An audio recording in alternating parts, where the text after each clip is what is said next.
찬양대 귀한 찬양 감사드립니다. 오늘은 이상학 원로 목사님 오셔서 그 땅으로 가라라는 제목으로 말씀 전해 주실 때 우리 가운데 큰 은혜가 있기를 소망합니다.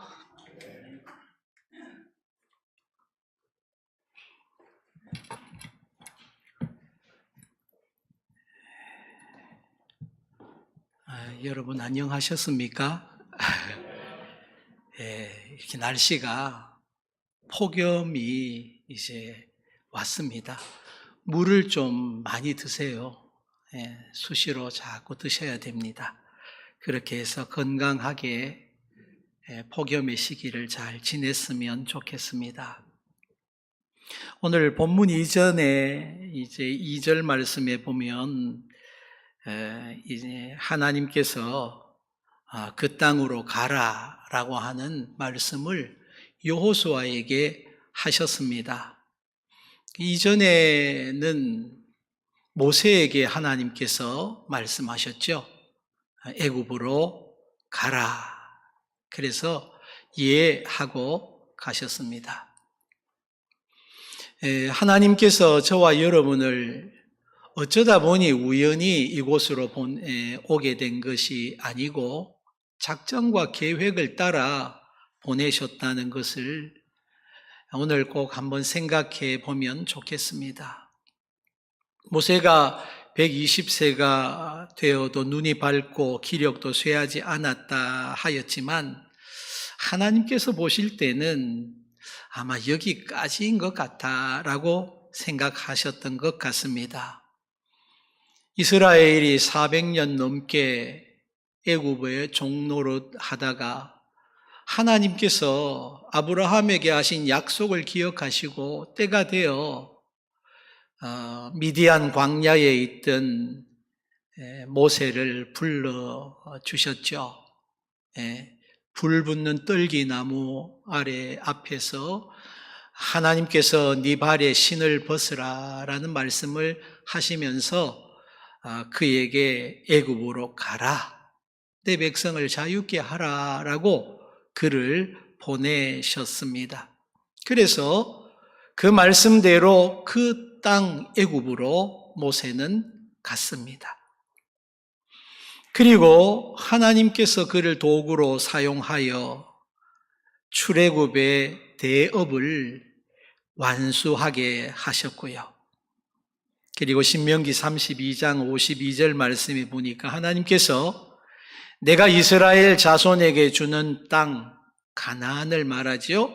그곳을 맞은편에서 바라보기는 하겠으나 그리로 들어가지는 못하리라 라고 하셨습니다. 하나님께서 너는 여기까지 라고 하신 것입니다. 그리고 출애굽 1세대를 지나 광야에서 태어난 다음 세대, 광야 세대를 이끌고 하나님이 아브라함에게 약속하시고 이 백성을 통하여 원하셨던 가나안으로 갈 지도자로 여호수아를 세우셨습니다. 백성들이 뽑은 것일까요? 아니요. 하나님이 선택하셨습니다. 오늘날 교회가 지도자를 세우는 과정에 덕과 질서를 위하여 일정한 규례를 준용합니다. 하지만 이는 하나님의 뜻을 헤아려 믿음으로 순종하는 과정입니다. 교회는 아시듯이 민주주의가 아니고 신주주의, 하나님이 다스리는 그런 공간입니다. 12명의 정탐꾼 중 10명은 절대 다수였어요. 민주주의에서는 다수결이 선인가요? 불신앙의 보고였기 때문에 그 다수는 그릇된 악한 보고를 한 것입니다. 그 대가는 매우 엄한 책망으로 백성들에게 돌아왔습니다. 우리 장로교는 대의민주주의의 절차를 가지고 있어요. 성도들이 당회원을 선출하고 기도로 세워 그들로 교회의 중요한 일을 결정하게 하고요. 그러나 그 바탕에는 코람데오, 즉 하나님 앞에 있다는 신앙 고백이 자리하고 있습니다. 교회의 최종 결정권자는 예수 그리스도이십니다. 이는 그가 교회의 머리이시기 때문입니다. 우리 모두는 그분의 몸에 연결된 여러 지체들입니다. 모세에게는 바라보기만 하라고 하신 하나님께서 오늘 여호수아서 1장 2절에 여호수아에게는 너는 그 땅으로 가라 라고 말씀하셨습니다. 모세는 조용히 그의 역할을 여호수아에게 넘깁니다. 그와 출애굽 세대의 역할은 여기까지입니다. 다음 세대에게 가나안 입성의 과업이 이양된 것입니다. 여호수아는 모세의 뒤를 이어 가나안 정복의 임무를 감당하는 영광을 누립니다. 무거운 짐이 아닙니다. 영광스럽고 복된 과업입니다. 뿐만 아니라 하나님께서 감당할 수 있는 성령의 능력과 은사를 더하여 주십니다. 걱정할 이유가 없습니다. 신명기 34장 9절 말씀에 보니까 모세가 여호수아에게 안수하였으므로 지혜의 영이 충만하니라고 말씀합니다. 지혜의 영은 무엇을 가리킵니까? 성령입니다. 모세와 같은 걸출함이 없어도 상관없습니다. 모세와 같은 애국 궁중의 경험이 없어도 괜찮습니다. 하나님이 세워서 자기의 목적을 위하여 사용하는 모든 자들에게 하나님이 원하시는 것은 오직 성령 충만에 순종하는 삶일 뿐입니다. 그는 애굽에서 노예로 소망 없이 살던 히브리인들의 출애굽을 위하여 하나님의 부르심에 순종하였습니다. 모세가 그랬죠. 하나님은 그를 통하여 10가지 재앙을 애굽에 내리시고 이스라엘은 결국 6월절에 애굽을 떠나 자유민이 됩니다. 400여 년간 오랜 노예의 생활 끝에 출애굽은 하였으나 어쩔 수 없이 그들에게는 노예의 근성이 몸에 배어 있었죠. 이것은 하나님을 섬기는 자유민으로 살기에 심각한 장애물이었습니다. 불평과 원망, 이것이 그들 속에 있는 불신앙이 드러난 모습입니다. 불신앙의 백성들은 40년간 광야를 떠도는 벌을 받아요. 그리고 이런 과정 중에서 조금씩 하나님 백성다워지는 준비를 갖추게 되고 드디어 다시 가나안 땅이 보이는 요단 강변에 이르게 되고요. 이 기간 중 백성을 이끄는 지도자는 당연히 모세였습니다. 백성들의 불평과 원망에도 불구하고 하나님이 주신 말씀, 율법과 하나님의 임재의 증거인 불기둥과 구름기둥의 인도를 받아서 가나안 땅을 드디어 목전에 두게 된 것입니다. 모세는 자기 아들이 있었어요. 그러나 혈연적 계승은 염두에 두지 않았습니다. 오늘날 많은 교회가 리더십 이양 과정 중에 부작용을 겪고 있습니다. 엘리 제사장의 두 아들은 그 직을 이어받지 못하였어요. 턱없이 부족한 자질과 불신앙으로 가득 찬 삶으로 아버지의 생명을 갉아먹는 패역한 아들이었습니다. 아버지의 훈계도 그들에게는 아무 쓸모가 없었죠. 가장 위대한 제사장 사무엘도 그 직을 두 아들에게 계승하였지만 결과는 성공적이지 않았습니다. 두 아들 중에 요엘, 그 이름의 뜻은 여호와는 하나님이라는 뜻이고요. 아비야, 여호와는 아버지라는 뜻을 가진 아버지 사무엘의 간절한 신앙 고백과 바람을 담은 이름을 가진 두 아들. 그러나 그 결과는 아쉽죠. 사무엘상 8장 1절로 3절에 보니 늙은 사무엘이 두 아들을 사사로 삼았다라는 말씀이 나오고요. 역시 성경에 보면 사무엘의 아들들이 자기 아버지의 행위를 따르지 아니하고 이익을 따라 뇌물을 받고 판결을 굽게 하니라. 여러분, 이 시대의 사무엘은 교회를 이끄는 신앙의 지도자일 뿐 아니라 백성들의 사법권을 행사하는 그런 권력까지도 가진 사사 또는 제사장이었습니다. 모세는 그의 두 아들 게르솜, 내가 나그네가 되었다라는 뜻이에요. 그리고 엘리에셀, 내 아버지의 하나님이 바로의 칼에서 구하셨다는 뜻입니다. 광야에서 유목 생활하면서 얻은 자식들이에요. 결핍된 환경에서 양과 염소를 기르며 키웠던 자식들입니다. 머지않아 가나안 땅에 정착하면 보다 안정된 삶을 살 수 있을 것입니다. 늘 측은하였던 아버지의 마음이 없었을까요? 아들들에게 사사, 즉 재판관의 권력을 물려주고 싶은 마음이 없었겠습니까? 그러나 그렇게 하지 않았습니다. 사사로운 혈육의 정과 하나님의 부르신 소명을 혼돈하지 않았기 때문입니다. 조심스럽게 드리는 말씀입니다만 제가 모세 같은 그런 선임, 사역자라고 주장하는 것은 아닙니다. 모세는 자기를 수행하던 여호수아를 후계자로 세우고 안수할 때 지혜의 영이 충만하게 임하였다. 하나님의 구원 계획의 원대한 흐름에 결정적인 역할을 감당하였던 모세는 자기 임무를 마치고 퇴임하고 죽었으나 이스라엘 백성의 행진은 계속됩니다.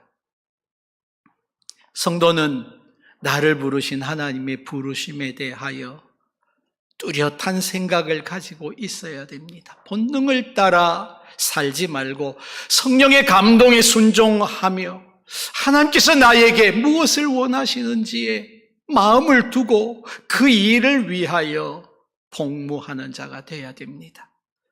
그리고 그 일이 다 끝나면 비로소 직을 내려놓지만 하나님의 일은 계속됩니다. 성도에게 삶과 죽음은 단순한 생물학적인 노화나 그리고 질병이나 재난에 대한 그런 반응이 아니고 하나님이 맡기신 사명의 완수 여부와 관련이 됩니다.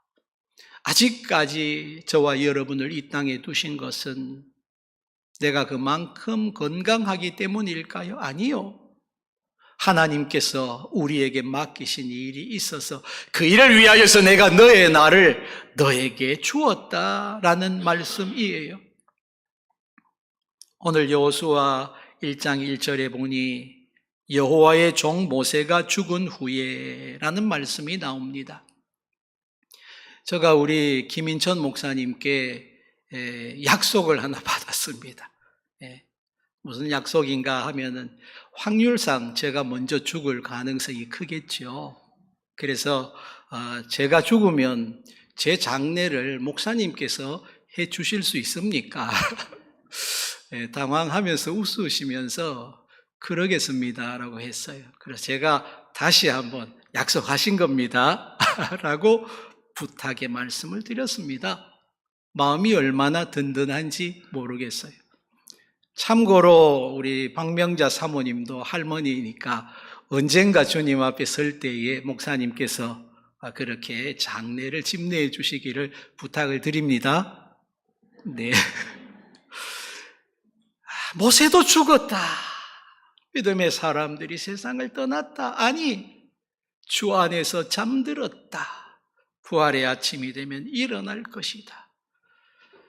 저희 앞서 세상을 떠난 믿음의 사람들, 우리 김응팔 목사님을 비롯하여 유홍기 장로님, 김우찬 장로님, 그리고 여러 권사님들과 또 오늘 이곳에 있는 저와 여러분들도 한 30년 정도 되면 이제 기억 속에만 남아있지 않겠습니까? 상당한 분들이. 그러나 너무 허전해하고 슬퍼할 이유는 없다. 잠시 서운할지라도 다시 만날 부활의 아침이 우리에게 있으니 그날 아침 하나님의 나팔 소리 힘차게 울려 퍼질 때에 자다가 깨어나서 이날을 회상하며 같이 즐겁게 주님을 영접하고 천년 왕국을 지나 하나님의 흰 보좌 심판대 앞에서 마귀는 이 자는 하나님의 말씀을 따라 살지 않은 죄인이니 죄의 삭은 사망이요, 그러니 사망의 판결, 멸망의 판결을 하는 것이 옳습니다라고 농고를 할 것이고요, 주님께서는 그렇지 않습니다. 책들에 기록된 수많은 죄를 내가 대속하기 위하여 십자가에서 피 흘렸고 내 피로 생명책에 저의 이름이 기록되었으니 하나님 아버지를 향하여, 재판장이신 분을 향하여 그는 천국의 판결을 내려주십시오. 나와 함께 영원히 그곳에서 먹고 마실 것입니다. 오늘 저와 여러분들은 죽음이 우리가 사랑하고 소망하고 우리가 즐거워하는 모든 것들과의 헤어짐이나 또는 결핍, 사라짐이 아니고 또는 원인을 알지 못하고 그리고 그 내용을 짐작할 수 없는 어떤 그냥 이상한 상황에 우리가 빠지는 것이 아니고 아니면 그것으로 끝나는 것이 아니다. 우리에게는 영원한 나라, 이스라엘 백성들이 하나님의 약속을 향하여 진행하여 왔고 광야 40년을 지나 이제는 여호수아의 시대가 열리며 그들이 들어가서 정복해야 될 가나안 땅은 하나님 나라를 상징하는 것으로 보아도 무방합니다. 저와 여러분을 비롯하여 이 땅의 사람들은 약점을 가진 자입니다. 저는 사명자로 산다라고 말하였지만 제가 지나서 제가 단독 목회를 하면서 지나왔던 42년여 정도의 세월을 돌아보면 정말 부족해서 하나님의 은혜로 왔구나, 그냥 하는 말이 아니라 그렇습니다. 늘 평균에 수렴하기를 목표로 삼았지만 이 땅에 또는 하나님의 귀한 사역자들의 평균에 미치지 못했다는 생각이 늘 있습니다. 오늘 이제 가나안 입성의 영광스러운 사명은 여호수아가 계승합니다. 그는 하나님과 직접 대면하여 대화하는 모세와는 달랐습니다. 그러나 늘 주의 일에 수종드는 겸손한 섬김이었고 성막에 오래 머물면서 기도하는 사람이었습니다. 그리고 가데스 바네아에서 가나안을 정탐하였던 12정탐꾼 가운데 믿음의 보고를 한 2사람 중에 한 사람이기도 합니다. 모세가 그의 머리에 손을 얹고 기도하자 성령이 충만히 임하게 되었습니다. 지혜의 영, 하나님의 임재가 그에게 있었던 것입니다. 저는 김인천 목사님을 위하여서 기도할 때 성령과 지혜가 충만하도록 늘 기도합니다. 이스라엘을 이끌어 가나안에 입성할 준비가 끝났습니다. 하나님께서 때가 되어 부르시고 그에게 명령하셨습니다. 그리고 절차를 따라 마땅히 감당해야 할 몫의 사명을 위하여 기도하고 성령 충만하여 주의 도우심을 이제 의지하게 하셨습니다. 하나님의 일은 사람의 경험이나 지식이 아니라 하나님의 영으로 말미암아 감당해야 합니다. 그것이 하나님께서 사람을 들어 쓰시는 방식입니다. 비겁하고 나약했던 예수님의 제자들도 오순절에 성령 충만을 받은 후에 능력 있는 전도자가 되었지 않습니까? 부족한 저도 40여 년 목회자로서의 걸음을 걷게 하신 하나님께서 우리 김인천 목사님과 동행하시고 임마누엘 하시고 또한 여호와 니시 하나님이 친히 목사님의 깃발이 되시고 또한 모든 성도들이 함께 나아가야 할 이유가 되시고 과정이 되시고 결과가 되면 되는 겁니다. 유력한 가문의 혈통이나 배경을 가지지 않았습니다. 오히려 그렇기 때문에 하나님은 더욱 그를 세우셨어요. 정말 유력한 자질과 탁월함을 가진 사람이라면요, 더 낫지 않을까? 아니요. 하나님께서는 그런 그의 탁월함을 다 낮추신 다음에 사용하셔요. 바울에게도 그렇게 하셨고요. 하나님의 사람들 모두에게 동일한 방식으로 일하십니다. 하나님은 미련한 자를 들어 쓰심으로 지혜 있는 자를 부끄럽게 하셔요. 약한 자를 들어서 강한 자를 꺾으시기도 하십니다. 왜냐하면 그럴 때에 하나님께서 온전히 영광을 받으실 수 있기 때문이에요. 사도 바울은 평생의 고백을 성경에 남겼잖아요. 나는 연약함 외에는 자랑할 것이 없다. 여러분, 이 고백이 바울만의 고백이겠습니까? 오늘 저와 여러분을 통하여 하나님이 원하시는 것이 있다면 나는 약하지만 하나님께서 이런 약한 나를 붙들고 계신다는 믿음이 아니겠습니까? 모세도 애굽에서 배양했던 지도자적 자질을 40년 미디안 생활을 통하여 다 버리게 하셨어요. 그런 다음에 비로소 하나님이 부르시고 사명자의 삶을 시작하였습니다. 성도는 나를 사랑하셔서 하나님이 때가 되어 나를 불러 예수 믿게 하셨다라는 사실에 대한 확신을 가져야 합니다. 그러나 그 부르심은 나의 구원에서 끝나는 것이 아니고 그 부르심의 목적, 즉 소명을 향하여 계속 이어져야 합니다. 가나안의 7 족속을 정복하고 그 땅을 하나님의 뜻대로 다스려야 할 임무가 여호수아와 이스라엘에게 주어졌고, 오늘 저와 여러분을 비롯하여 우리 김인천 목사님, 담임 목사님과 그리고 당회원들과 모든 성도들이 이 일을 위하여 뚜벅뚜벅 가야 할 길이 있어서, 그래서 우리를 그 땅으로 가라라고 하신 것입니다. 지난주에 속초에서 불어권 선교사님들이 모인 리트릿 행사가 있었습니다. 몸과 마음이 좀 쉬고 재충전하는 그런 시간이었어요. 그 기니비사우, 베냉, 차드, 토고, 가봉, 마다가스카르, 감비아, 여러 곳에서 여러분들이 오셨습니다. 사진 한번 보여주실까요? 시골 할머니 같은, 외관으로 볼 때 보암직하거나 그렇지 않고요. 백팩을 메고 여기저기 다니면서 때로는 수심 가득하고 때로는 활짝 웃는 모습이 아름다워서 제가 찍었습니다. 토고라고 하는 베냉 옆에 있는 북아프리카의 작은 땅에서 38년을 하나님 앞에 삶을 드린 전미자 선교사님이세요. 여러 곳에서 오신 여러분들과 많은 대화를 나누고 그들의 삶을 엿보면서 큰 감동이 있었는데요.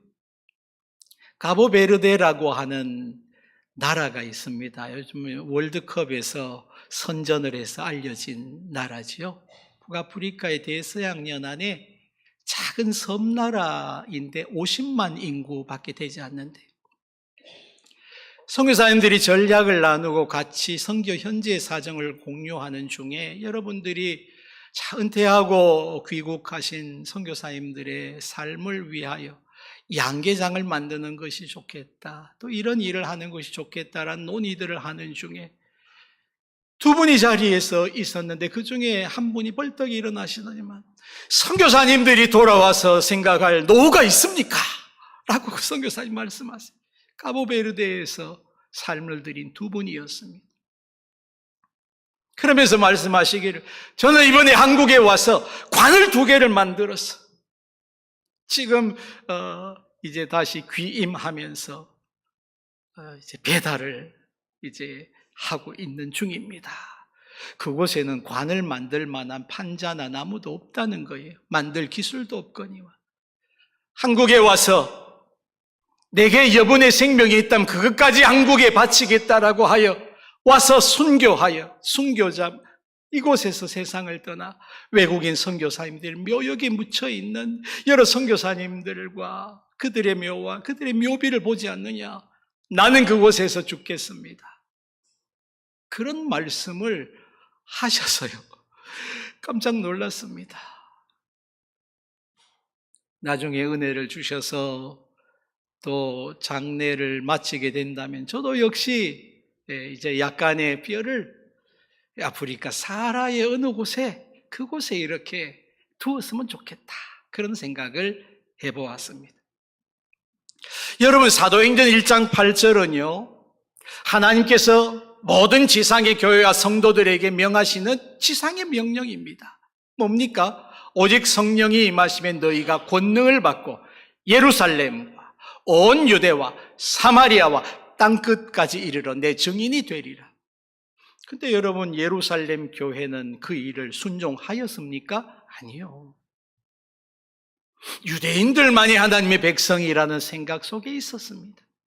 하나님께서 백부장 고넬료를 보내어 주시고 베드로를 통하여서 이방인이 하나님의 백성임을 가르쳐 주셨습니다. 그래도 그들은 역시 유대인들 외에는 다른 이방인들을 향하여서는 마음이 닫혀 있었습니다. 결국 하나님께서는 사도행전 8장 1절에 보면 사도들을 제외하고는 다 땅끝을 향하여 흩어지게 만드는 때 무엇을 통해서? 박해를 통해서. 하나님께서 원하시면 강권하시는 방식으로 우리를 보내실 것입니다. 저는 선교의 열정으로 뜨거웠던 목회자가 아님을 고백합니다. 그런데 하나님께서 피하지 못하게 이곳저곳으로 한 걸음 한 걸음 인도하시더니 갔더니만 그곳이 하나님의 귀한 생명을 품은 땅이었더라. 우리 김인천 목사님은 제가 알기로 선교의 열정을 품었던 분이라고 알고 있습니다. 사모님과 온 가족이 남미와 그리고 땅끝을 향한 너무나 익숙한 비전을 공유하고 있는 가정이라고 알고 있습니다. 오늘 저와 여러분들에게 왜 저 같은 사람에게 아프리카 땅을 바라보고 마사코리를 보고 그곳 땅에 묻힌 선교사의 아이의 모습을 생각하고 나도 그곳에 묻힐 수 있었으면이라고 생각하게 하시고 카보베르데를 섬겼던 두 선교사님이 이곳에 와서 여기서 편안한 노후를 작정하지 않고 그곳에 관을 보내어서 내가 거기에 묻히리라 라고 하게 하신 것이 무엇 때문일까? 그리고 신실한 목사님을 보내어 주셔서 이 귀한 일들이 계속되도록 일하시는 하나님의 일하심에 대하여 너무나 감사하며 찬송과 영광을 돌립니다. 오늘 이후에 우리 모두가 하나님의 보내심, 그 땅으로 가라 하시는 말씀에 순종하는 우리 담임 목사님과 함께 저도 반걸음 뒤에서 여러분들도 같은 무리를 지어 주님 오실 때까지 귀한 사역을 감당하다가 또 우리의 다음 세대가 서면 그들에게 귀한 사역을 계승하는 은혜가 있으시기를 주의 이름으로 축복합니다. 아멘. 기도합니다. 하나님 아버지, 하나님께서 우리를 이 땅에 보내시고 하나님의 백성으로 살게 하여 주셨습니다.